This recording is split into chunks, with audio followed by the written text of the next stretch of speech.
First ever factory outlet Mukunda jewellery KPHB Kothapet Khammam Somajiguda Hanmakonda. నమస్తే, మీరు చూస్తున్న సుమన్ టీవీ. నేను మీ కీర్తి. ద్వాదశ రాశులకి ఏప్రిల్ 16 నుంచి 30 తారీఖు వరకు ఎలా ఉండబోతోంది తెలియజేయడానికి మనతో పాటు ప్రముఖ ఆస్ట్రాలజర్ బ్రహ్మశ్రీ నందిపట్ల శ్రీహరి శర్మ గురుగారు ఉన్నారు. నమస్తే గురుగారు. వాగర్థ విభసంపృక్తౌ వాగర్థ ప్రతిపత్తయే జగతః పితరౌ వందే పార్వతీ పరమేశ్వరౌ ఆదిత్యాయ చ సోమాయ మంగళాయ బుధాయ చ గురుశుక్ర శనిభ్యశ్చ రాహవే కేతవే నమః. శృంగేరి జగద్గురు పీఠాధిపతులకి కంచి పీఠాధిపతులకి నమస్కారములు తెలియజేసుకుంటూ కార్యక్రమాన్ని ప్రారంభిద్దాం. ఏప్రిల్ నెలలో 16వ తారీఖు నుంచి 30వ తారీఖు వరకు ద్వాదశ రాశులలో జన్మించినటువంటి వారికి ఏ విధంగా ఉండబోతుందో తెలుసుకునే ప్రయత్నం చేద్దాం.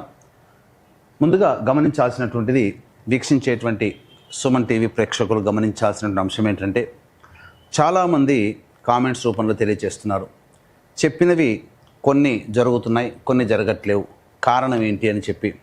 ప్రధానంగా శాస్త్రాన్ని అనుసరించి ఎప్పుడైనా మనం వెళ్ళాలి. కాబట్టి రాశి మరియు లగ్నము రెండూ ప్రధానమే.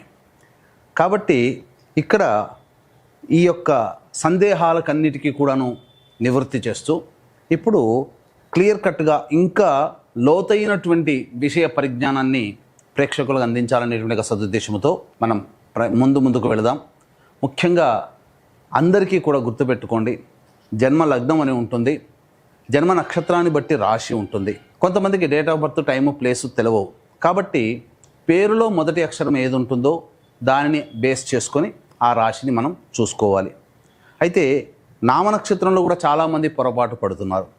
కాబట్టి ఇక్కడ వాటికి సంబంధించినటువంటిది, ఉదాహరణకి శ్రీనివాస్ అనే పేరుందనుకోండి, ఏం చూస్తున్నారు? కుంభరాశి చూస్తున్నారు, కాదు, తులారాశి చూసుకోవాలి. ఇలా కాబట్టి ఎవరైనా కానీ జన్మించిన లగ్నాన్ని ఆధారంగా చేసుకొని మొట్టమొదటిగా మనం చూసుకోవాలి. జన్మ లగ్నం తెలియని వాళ్ళు కనీసం రాశి నుంచి చూసుకోవాలి. ఈ జన్మలగ్నము రాశి రెండూ తెలియనటువంటి వాళ్ళు నామ నక్షత్రం మీదుగా చూసుకోవాలనేటువంటిది విషయాన్ని ప్రేక్షకులకు తెలియజేస్తున్నాను. కాబట్టి ఈ పట్టు నుంచి మనము లగ్నాన్ని బేస్ చేసుకొని మరియు రాశిని బేస్ చేసుకునే విధంగా తెలియజేసుకునే ప్రయత్నం చేద్దాం. ముఖ్యంగా కొంతమందికి, ఉదాహరణకి ఇప్పుడు మనం మేష నుంచి మొదలు పెడుతున్నాం కాబట్టి మేషలగ్నము, ఈ మేషలగ్నము ఒక వ్యక్తికి ఉంటుందనుకుందాం. అదే మేషలగ్నంలో జన్మించినటువంటి వ్యక్తికి కన్యా రాశి. మరి ఏ రాశి ఫలాలు చూసుకోవాలి అనేటువంటి సందేహం కూడా కలుగుతుంది. కాబట్టి ఇక్కడ నివృత్తి చూస్తూ మొట్టమొదటిగా లగ్నమే ప్రధానం. కాబట్టి ఎవరు ఏ లగ్నంలో జన్మించారో ఆ లగ్నాన్ని బేస్ చేసుకునే పరిహారాలు చూసుకుంటే మీకు ఖచ్చితంగా అన్నీ సరిపోతాయి. అది గుర్తుపెట్టుకోండి. లగ్నము తెలియని వాళ్ళు అప్పుడు రాశి చూసుకోవాలి. అంటే ఒకరిది మేషలగ్నం అయి ఉండి కన్యా రాశి అయితే లగ్నాన్ని మేషలగ్నంగానే ప్రధానంగా చూసుకొని ఫలితాలు బేరీజ్ వేసుకోవాలి. లేదు, కన్యా రాశి అనుకున్నప్పుడు లగ్నం తెలియనప్పుడు కన్యా రాశి నుంచి చూసుకుంటే 40% వరకు మ్యాచ్ అవుతాయి.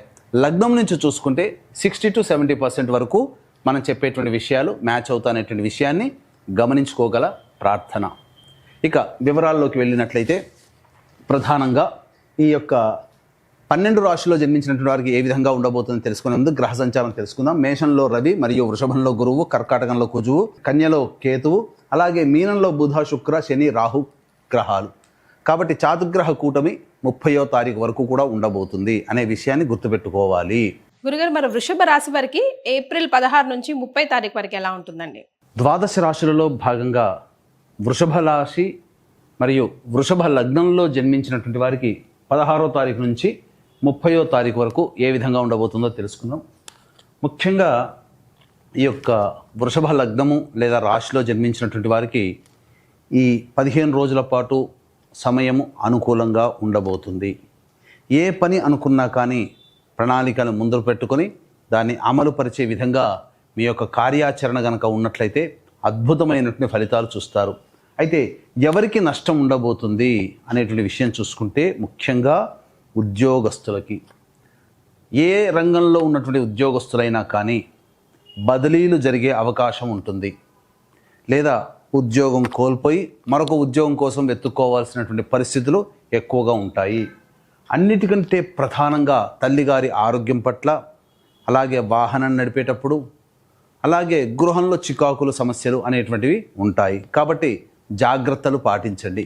అన్నిటికంటే ఇక విషయం కనుక చూసుకున్నట్లయితే ప్రధానంగా మిగతా అన్ని గ్రహాలు కూడా ఒక రవిగ్రహము తప్ప మిగతా అన్ని గ్రహాలు కూడా అనుకూలంగా ఉండబోతున్నాయి.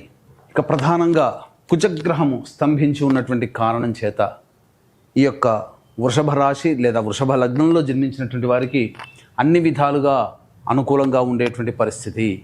ముఖ్యంగా ఎవరైతే మీకు ఇదివరకు సహాయం చేయలేకుండా ఉన్న వాళ్ళందరూ కూడా మీకు సహాయ సహకారాలు అందించడం ద్వారానో లేదా మీ ప్రతి పనికి కూడాను ఎదుటి వాళ్ళ సహాయ సహకారాలు సంపూర్ణంగా లభించడం ద్వారా మీకున్నటువంటి పనులన్నీ కూడాను చక్కబెట్టుకుంటారు. ముఖ్యంగా ప్రభుత్వ పరముతో లావాదేవీలు నడిపేటువంటి కాంట్రాక్టర్లు కానీ, వ్యాపారస్తులు కానీ, బిల్డర్లు కానీ కాస్త ఆచితూచి స్పందించేటువంటి స్థితి గోచరమవుతుంది. ప్రభుత్వ రంగంలో పనిచేస్తున్నటువంటి ఉద్యోగస్తులైతే ప్రభుత్వ పరంగా ఏదో ఒక వివాదంలో సమస్యలు చిక్కుకునేటువంటి అవకాశం గోచరమవుతుంది. కాబట్టి జాగ్రత్తలు పాటించండి. ఇక అన్ని రంగాలలో ఉన్నటువంటి వాళ్ళకి మాత్రం శుభకరమైనటువంటి రోజులుగా ఉంటుంది. కాకపోతే మీరు చేయాల్సిందల్లా బద్ధకాన్ని తొలగించుకోవడం అనేటువంటిది చేసుకుంటే అంతా సవ్యంగా మీ జీవితంలో ఉండబోతుంది. వివాహం కావాల్సినటువంటి అబ్బాయిలకి అమ్మాయిలకి వివాహము నిశ్చయమవుతుంది. అంతేకాకుండా విద్యార్థులకి, ముఖ్యంగా విదేశీయానం చేయాలనే ఆలోచనలో ఉన్నటువంటి విద్యార్థులకి తప్పకుండా విదేశీయానానికి సంబంధించినటువంటి ఫలితాలు గోచరమవుతున్నాయి. H1B వీసా సంబంధించినటువంటి వ్యవహారాల్లో విజయాన్ని పొందే అవకాశము గోచరమవుతుంది. ఇక అన్ని రకాలుగా ఈ యొక్క వృషభ రాశి లేదా వృషభ లగ్నంలో జన్మించినటువంటి వారికి సంపూర్ణ సహాయ సహకారాలు ఈ 16వ తారీఖు నుంచి 30వ తారీఖు వరకు ఉంటాయని చెప్పవచ్చు. అయితే రోజువారీగా 16వ తారీఖు నుంచి 30వ తారీఖు వరకు ఏ విధంగా ఉండబోతుందనే విషయం గురించి క్లుప్తంగా తెలియజేసుకుందాం.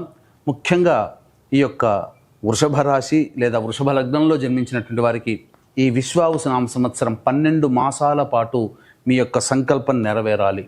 అలాగే మీ జాతకరీత్యా ఉన్నటువంటి దోషాలు తొలగిపోవాలనే సదుద్దేశంతో కాశీక్షేత్రంలో విశ్వేశ్వరుని యొక్క ఆజ్ఞ మేరకి ఈ యొక్క సంకల్ప సిద్ధి, సర్వదోష నివారణ పూజలు, హోమాలు అనేటువంటివి చేయించడం జరుగుతుంది. అవకాశం ఉన్న వాళ్ళు ఇట్టి కార్యక్రమంలో మీరు నమోదు చేసుకోవచ్చు. ప్రతి నెల ఒక్కొక్క పుణ్యక్షేత్రంలో ఈ యొక్క కార్యక్రమాలు అనేటువంటివి జరిపించడం జరుగుతుంది. ప్రతిదీ కూడా మీకు వీడియోలు పంపించడం జరుగుతుంది. ఇక ఆలస్యం చేయకుండా ఈ వృషభ రాశి మరియు వృషభ లగ్నంలో జన్మించినటువంటి వారు 16, 17, 18 తారీఖులో కనుక చూసుకున్నట్లయితే రాని బాకీలు వసూలవుతాయి. అలాగే ధనపరమైనటువంటి సమస్యలు తీర్చుకుంటారు. చక్కగా కుటుంబ సభ్యులతో చేస్తున్నటువంటి వృత్తి ఉద్యోగ వ్యాపారాల్లో ఉన్నటువంటి వాళ్ళు తోటి వారితో ఆనందకరమైనటువంటి జీవితాన్ని పొందుతారు. అన్ని విధాలుగా సంతోషంగా ఉంటారని చెప్పవచ్చు. ఇక 19, 20వ తారీఖు ఈ యొక్క వ్యవహారాల్లో ఈ 19, 20 తారీఖులో కనుక చూసుకున్నట్లయితే ఖర్చులు అధికంగా ఉంటాయి. మానసిక ప్రశాంతత లోపిస్తుంది. అలాగే 21, 22వ తారీఖులో కనుక చూసుకున్నట్లయితే సంతాన మూలకంగా విభేదాల సమస్యలు, ఖర్చులు కూడా అధికంగా ఉంటాయని చెప్పవచ్చు. ఆస్తికి సంబంధించినటువంటి వివాదాలు జరిగేటువంటి అవకాశం గోచరమవుతుంది. జాగ్రత్తలు పాటించండి. ఏది ఏమైనప్పటికీ కూడాను ప్రశాంతత లేని జీవితాన్ని 19, 20, 21, 22 తారీఖుల్లో పొందుతారని చెప్పవచ్చు. ఇక 23, 24, 25, 26వ తారీఖులో కనుక చూసుకున్నట్లయితే ధనపరమైనటువంటి అన్ని రకాల సమస్యలు మీకు తీరబోతున్నాయి. అంతేకాకుండా నిరుద్యోగస్తులకి ఉద్యోగం లభించే అవకాశం ఉంటుంది. అలాగే ఆల్రెడీ ఉద్యోగం చేస్తున్నటువంటి వాళ్ళు మాత్రం పదవి ఉన్నతి పొందే అవకాశం కానీ లేకపోతే మరి యొక్క సంస్థల్లో మంచి ఉద్యోగంలో స్థిరపడడం కానీ సంభవిస్తుంది. ఏతావాత ఆనందకరమైనటువంటి జీవితాన్ని పొందుతారు. ప్రధానంగా బాధ్యత కలిగి ఉండి ప్రవర్తిస్తారు. తద్వారా మీ కీర్తి ప్రతిష్టలు పెరుగుతాయని చెప్పవచ్చు.